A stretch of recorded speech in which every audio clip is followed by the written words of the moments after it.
कहानी की शुरुआत होती है कुछ कॉलेज स्टूडेंट से जो न्यूयॉर्क से पेरिस की फ्लाइट पकड़ने वाले हैं। सब लोग बेहद खुश हैं, मस्ती कर रहे हैं, हंसी ठिठोले का माहौल है। लेकिन इन सब के बीच एलेक्स ब्राउनिंग नाम का लड़का अजीब तरह से बेचैन है। एलेक्स बाकी लड़कों जैसा नहीं है, उसके चेहरे पर खुशी कम और उलझन ज्यादा है, जैसे उसे किसी अनजान डर ने जकड़ रखा हो। एयरपोर्ट पर एलेक्स को इर्द गिर्द अजीब अजीब संकेत मिलने लगते हैं। टिकट पर नजर डालता है तो पता चलता है कि उसकी फ्लाइट का डिपार्चर टाइम 9:25 है और यही उसका जन्म तिथि भी है, 25 सितंबर। अब ये तो एक अजीब संयोग था। ऊपर से एयरपोर्ट पर वही गाना बज रहा था जिसके गायक की मौत कभी एक प्लेन क्रैश में हुई थी। एलेक्स के दिमाग में अजीब सी गूंज होने लगी थी, जैसे ये सब कोई इशारा हो। खैर, सब लोग फ्लाइट में चढ़ जाते हैं। एलेक्स भी अपने दोस्तों के साथ बैठता है। थोड़ी देर में सीट बदलने की बात होती है और एलेक्स अपने दोस्त टोड के पास वाली सीट पर चला जाता है। सीट बदलने के बाद वो नोटिस करता है कि सामने वाली सीट का लॉक पिन टूटा हुआ है, बिल्कुल वैसे ही जैसे उसने कुछ पल पहले अपने ख्वाबों में देखा था। हाँ, ख्वाब। दरअसल एलेक्स ने कुछ ही देर पहले आग बंद करके झपकी ली थी और उसमें उसने देखा कि ये फ्लाइट टेक ऑफ होते ही हादसे का शिकार हो जाएगी। पहले थोड़ी गड़बड़, फिर धमाका और देखते ही देखते सब लोग आग की लपेटे में खत्म। वो खुद भी उस धमाके में मर जाता है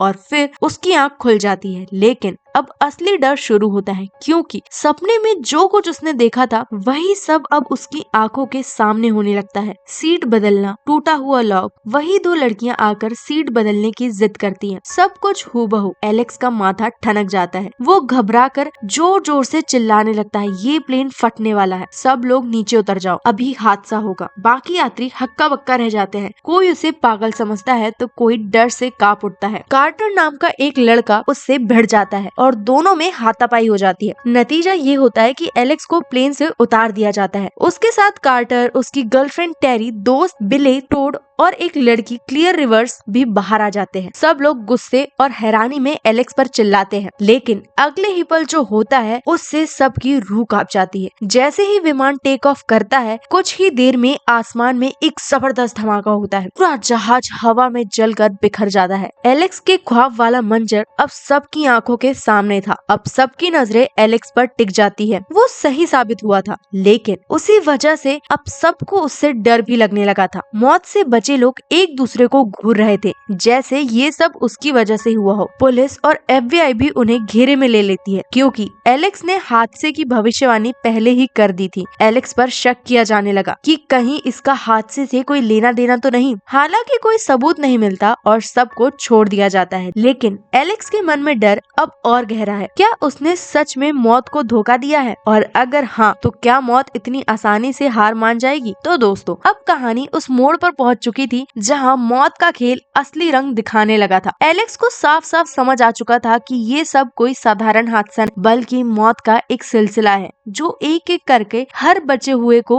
अपने कब्जे में लेने वाली है। पहले टोड की मौत ने उसे अंदर तक हिला दिया, लेकिन सबसे बड़ी डरावनी बात ये थी कि टोड ने खुदकुशी नहीं की थी, उसे मौत ने अपने जाल में फंसाया था और ये सिलसिला बस शुरू ही हुआ था। एलेक्स और क्लियर अब इस रहस्य को समझने की कोशिश कर रहे थे। दोनों एक कॉफी शॉप में बैठे बात कर रहे थे कि मौत को कैसे हराया जा सकता है। क्लियर की आंखों में डर साफ झलक रहा था, लेकिन साथ ही एलेक्स पर उसका भरोसा भी। तभी अचानक कार्टर और बाकी बचे लोग भी उसी जगह पे आ धमकते हैं। सबके चेहरों पर एक ही सवाल था, क्या हम सच में मौत से बच पाएंगे? लेकिन मौत ने जैसे उन सब को जवाब देने के लिए पहले से ही चाल बिछा रखी थी। तभी देखते ही देखते एक लड़की जो कार्टर की दोस्त थी सड़क पार कर रही थी और अचानक एक तेज बस उसे टकरा कर मार देती है। सबके सामने पल भर में उसकी मौत हो जाती है। उस पल सबके दिल दहल जाते हैं और सबको यकीन हो जाता है कि मौत उनका पीछा नहीं छोड़ने वाली। उस रात एलेक्स अकेला बैठा न्यूज देख रहा था। न्यूज में उस प्लेन के धमाके की डिटेल दिखाई जा रही थी। एलेक्स ने ध्यान से देखा कि धमाका किस हिस्से से शुरू हुआ और सिटिंग अरेंजमेंट कैसे थे। तभी उसे समझ में आता है कि मौत एक पैटर्न फॉलो कर रही है, बिल्कुल उसी क्रम में जैसे प्लेन में लोग बैठे थे। पहले टोड, अब कार्टर की दोस्त और अगला नंबर किसका है, ये सब एलेक्स के सामने साफ हो गया। एलेक्स समझ जाता है कि अगला शिकार उसकी टीचर है। अब बेचारा एलेक्स भागा भागा उसके घर पहुंचता है उसे बचाने के लिए, लेकिन किस्मत देखो, उस टीचर ने एलेक्स को खिड़की से देखा और समझ बैठी कि ये लड़का मुझे ही मारने आया है। घबरा कर पुलिस को फोन कर देती है। पुलिस आती है और एलेक्स को पकड़ लेती है। एलेक्स बार बार कहता है अगला टारगेट मेरी टीचर है, प्लीज मेरी बात मानो, लेकिन पुलिस को लगता है ये सब उसकी गढ़ी हुई बातें हैं। इधर टीचर अपने घर में अकेली है। वही पुराना गाना जो एयरपोर्ट पर बज रहा था उससे स्टीरियो पर बजने लगता है। वो चाय का कप गर्म करती है पर हाथ कांप जाते हैं और कप गिर जाता है। कप में दरार पड़ती है और उसमें से पानी कंप्यूटर पर गिर जाता है। करंट फैल जाता है, चिंगारी निकलने लगती है। वो बेचैन होकर पास जाती है और तभी धमाका हो जाता है। कांच का एक टुकड़ा उसके गले में घस जाता है। वो गिरती है, तड़पती है और कपड़े से खून रोकने की कोशिश करती है। तभी उसके ऊपर से एक कुर्सी गिरती है और पास रखा चाकू उसके सीने में और गहरा धंस जाता है। सब कुछ खत्म। एलेक्स वहाँ पहुँचता है लेकिन बहुत देर हो चुकी थी। वो उसे बचाने की कोशिश करता है, चाकू निकालने की कोशिश करता है पर हालत और बिगड़ जाती है। तभी गैस स्टोव से आग फैल जाती है और घर धमाके से उड़ जाता है। एलेक्स बाहर निकलता है लेकिन पड़ोस की एक लड़की उसे देख लेती है और पुलिस को बताती है कि एलेक्स वहाँ मौजूद था। अब एलेक्स पूरी तरह से शक के घेरे में है। पुलिस उसके पीछे पड़ जाती है। क्लियर ही एकमात्र इंसान है जो अभी भी उस पर भरोसा करती है। वो कार्टर और बाकी बचे लोगों को लेकर एलेक्स से मिलने जाती है। सब जानना चाहते हैं कि अगला नंबर किसका है। एलेक्स कहता है अगला टारगेट कार्टर है। कार्टर गुस्से में चिल्लाता है अगर मौत से बचना ही नामुमकिन है तो फिर मैं अपनी मर्जी से मरूंगा, और कार को तेज रफ्तार में चलाने लगता है। तीनों डर के मारे उसके साथ चिल्लाते हैं। कार्टर सुनता कहाँ है। अचानक वो कार को रेलवे ट्रैक पर रोक देता है। सामने से ट्रेन आ रही होती है। एलेक्स, क्लियर और दूसरा लड़का कार से कूद जाते हैं लेकिन कार्टर बैठा रहता है। कार का दरवाजा लॉक हो चुका है। सीट बेल्ट फंस जाती है। ट्रेन करीब आ जाती है। आखिर एलेक्स दौड़कर कार्टर को खींच के बाहर निकालता है। एक बार फिर उसने मौत को चकमा दे दिया, लेकिन मौत इतनी आसानी से हार मानने वाली नहीं थी। ट्रेन तेजी से कार से टकराती है और धातु का एक टुकड़ा उड़कर उसके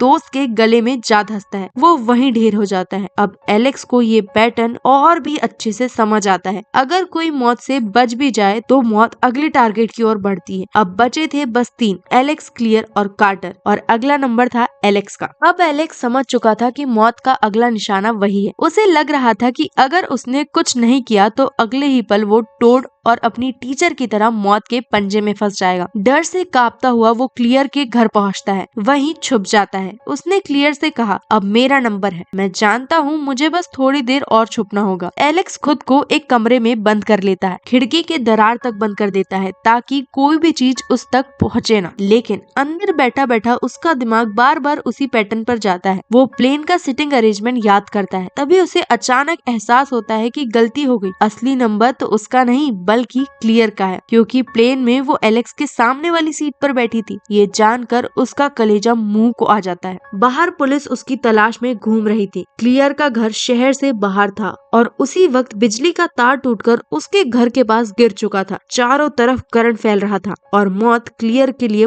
पूरा जाल बुन चुकी थी। क्लियर अपने डॉग को बचाने नीचे उतरती है। पुल का पानी बिजली से भर चुका था और बस एक गलत कदम उसकी जान ले सकता था। किसी तरह वो ऊपर भागती है और अपनी कार में जाकर बैठ जाती है, लेकिन मौत ने तो कार को ही जाल बना दिया था। टूटा हुआ तार सीधे कार पर गिरता है। चारों तरफ आग लग जाती है। इधर एलेक्स भी पुलिस से बचते हुए दौड़ता दौड़ता क्लियर तक पहुंचता है। उसका बस एक ही मकसद था, क्लियर को मौत से बचाना। जैसे ही वो घर पहुंचता है देखता है कि कार आग में गिर चुकी है और क्लियर अंदर फंसी हुई है। बाहर बिजली का तार तड़प रहा है। एलेक्स बिना सोचे समझे आगे बढ़ता है, तार को खींचकर अलग करता है। उसकी हथेलियां जल जाती है लेकिन वो क्लियर को बाहर खींच लेता है। अगले ही पल कार जोरदार धमाके से उड़ जाती है। धुएं और आग की लपटों के बीच ऐसा लगता है मानो एलेक्स भी मर गया हो। लेकिन कहानी यहाँ खत्म नहीं होती। 6 महीने बाद पेरिस की गलियों में वही 3 चेहरे दिखते हैं, एलेक्स, क्लियर और कार्टर। सब हंसते बोलते दिख रहे थे, जैसे मौत का सिलसिला वहीं टूट गया हो। एलेक्स अंदर से अब भी बेचैन था। उसके मन में ये सवाल बार बार गूंज रहा था, क्या सच में हमने मौत को हरा दिया या वो अब भी हमें देख रही है, सही वक्त का इंतजार कर रही है। अचानक वो गाना फिर सुनाई देता है, वही जो एयरपोर्ट पर बज रहा था। एलेक्स का दिल जोर जोर से धड़कने लगता है। वो सड़क पार करने लगता है, तभी क्लियर उसे रोकती है। सामने से एक बस आ रही थी। बच गया एलेक्स, पर मौत को कौन धोखा दे सकता है। बस का झटका पास लगे खंबे को गिरा देता है। ऊपर लगा बोर्ड ढीला होकर नीचे झूलने लगता है, सीधा एलेक्स की तरफ। तरफ। कार्टर झट से एलेक्स को धक्का देकर बचा लेता है, लेकिन अब मौत का अगला टारगेट वही कार्टर बन चुका था। दृश्य यहीं रुक जाता है। बोर्ड कार्टर की तरफ झूल रहा है और पर्दा काला हो जाता है। मौत का खेल अभी खत्म नहीं हुआ, बस अगली चाल की तैयारी कर रहा था। और यहीं खत्म होता है